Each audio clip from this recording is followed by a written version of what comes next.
do you create the absolute best presentation of your life? I mean, you got a presentation, you got to create one, or you have one, you want to make it better. How do you create the best presentation ever? Your presentation has to look so good. It has to be so good that even Michael Jordan is going to look bad. Your presentation's got to be so clean that even Mr. Clean is going to change his name to Dirty. Your presentation has to be so interesting that even the most interesting man in the world is going to stop drinking beer to drink on your Kool-Aid. To create a great presentation, you gotta be a great presenter.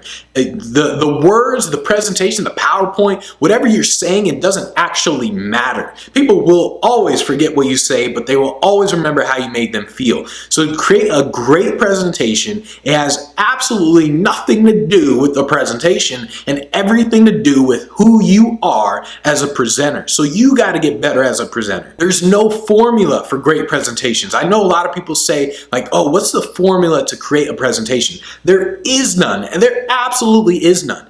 It's not the formula that makes a great speech. It's the speaker that makes a great speech. You can take a speech like the I Have a Dream speech, which is one of the best speeches out there, and you can give that speech to someone else, and they won't be able to deliver it the same way Martin Luther King did. You can take a speech in anything, in business, where someone's trying to sell a product. You can take Steve Jobs' speech and people say, oh, it was amazing. You can give that same speech to someone else and they won't be able to present that way because it all comes down to the speaker. You first got to start with being different, and you're not going to be different by following what other people do. You got to be different in terms of your style, in terms of how your presentation is. And this is why I combine mind reading with my speaking. And especially at the very end of my presentation, I do this really cool thing with it involves slam poetry, mind reading, inspiration. And I'm like yelling at the end and people are like, holy crap. And this thing is very different. So the more different you are as a speaker, then the more likely you're going to create a great presentation. And then it also comes down to your energy.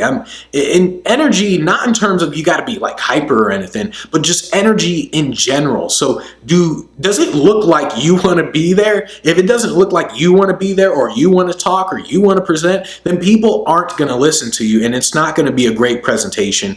And ultimately, it comes down to preparation. You got to be prepared. If you're prepared and you practice all the time, then you're going to deliver a top-notch presentation. You just want to think in terms of like making your words come to life. So if you were to write down word for word everything you said, but now you think, how do I make this come to life? So now you're using gestures, you're like, oh, I know this stuff, and demonstrations, and you think in terms of how do I make this thing come to life? If you want to deliver the greatest presentation ever, you got to think in terms of becoming a great speaker who naturally gets on a stage, who naturally gets in front of people and just owns a stage. You get into this mode and you make your presentation come to life. That's how you're going to deliver one of the best presentations of your life. So clean that Mr. Clean is going to be like, hey, I'm too dirty. Let me change my name.